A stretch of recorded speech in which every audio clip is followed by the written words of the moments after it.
Media நண்பர்களுக்கு வணக்கம். இப்போ இந்த காரைக்குடி சார்லு மேட்டரை பார்த்துருப்பீங்களே, இவர் யாரோ இவரோ இல்லை, என் தம்பி, 50 ஆண்டு கால நண்பர். 1971 மன்னார்குடியில் ஒரு நாடகத்துக்கு தலைமை தான் போயிருந்தேன். அண்ணன் மன்னார்குடிக்கு வந்தாங்க. வந்தவளை ரிசீவ் பண்ணது நான் தான். ரிசீவ் பண்ணி நாடக நிகழ்ச்சிகளாக நன்றாக நடைபெற்றது. நடைபெற்றவுடன் அண்ணன் ஊருக்கு போக வேண்டும் என்று இருந்தார்கள். அண்ணன் வந்ததிலிருந்து சாப்பிடவே இல்லையே ஒன்று சொன்னதற்கு, என்னப்பா நான் என்ன சாப்பிட்றேன், 2 நாள் தூக்கம் இல்லை, அதனால நீ எப்போதும் நான் சாப்பிட்ற அந்த வெங்காயமும் தயிர் சோறு கொடுத்தால் போதும். 1974 என் கல்யாணத்துக்கு வந்திருந்தார்.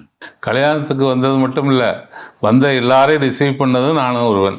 இவர் கல்யாணத்தையே நான் தான் பண்ணி வச்சேன். அண்ணன் புதுப்பேட்டையில் இருந்தார். போய் பார்க்கும்போது வரும்போதெல்லாம், என்னடா அப்படி, அம்மாவும் வீட்டில் திட்டுவாங்க, ஏன்டா இன்னும் கல்யாணம் பண்ணாமல் சுற்றுற, அண்ணனுக்கு தான் பண்ணிட்டேனே நீ பண்ணுறா அப்படிம்பாங்க. அப்போ போய் அண்ணன்ட்ட சொன்னேன். அவரே ஒரு பொண்ணை பார்த்து எனக்கு திருமணம் செய்து வச்சுட்டாங்க. இவர் கல்யாணத்தை மட்டும் நடத்தி வைக்கல, நான் இவர் மக கல்யாணத்துக்கு போயிருக்கேன், பேரன் கல்யாணத்துக்கு போயிருக்கேன். கல்யாணத்திற்கு வந்தது மட்டும் இல்லாமல் அவரே டிக்கெட் எடுத்துக்கொண்டு வந்து விடுவார். இந்த காலத்தில் இல்லை, 30 வருடத்திற்கு முன்னாடி இங்கிருந்து திருச்சிக்கு பிளைன் டிக்கெட் எடுத்துக்கொண்டு, அப்பா வந்துட்டேன்டா எங்கடா இருக்க அப்படின்னு சொல்லி கேட்டுக்கொண்டு வருகிற அளவுக்கு நாங்கள் பாசமுடையவர் என் மீது அவர்.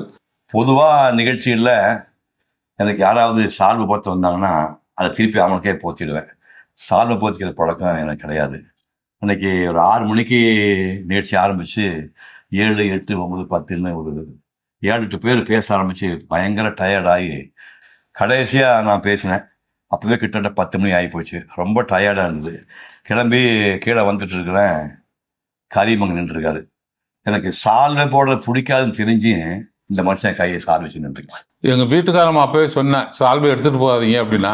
நான் சொன்னேன், நம்ம ஊருக்கு வர்றாருமா, முக்கியமான ஆளுகளோட பேச வர்றாரு, பெரிய இடத்துல பேச வர்றாரு அண்ணன் அப்படின்னு சொல்லிட்டு தான் சால்வை எடுத்துகிட்டு போனேன். ஆனால் நான் சால்வை எடுத்துகிட்டு போனதே தப்பு தான். தெரிஞ்சுக்கிட்டே சால்வை கொண்டு வந்தது அவரு பண்ண தப்புன்னா, பொது இடத்துல அந்த சால்வை வாங்கி கீழே போட்டுறது நான் பண்ணது தப்பு தானே.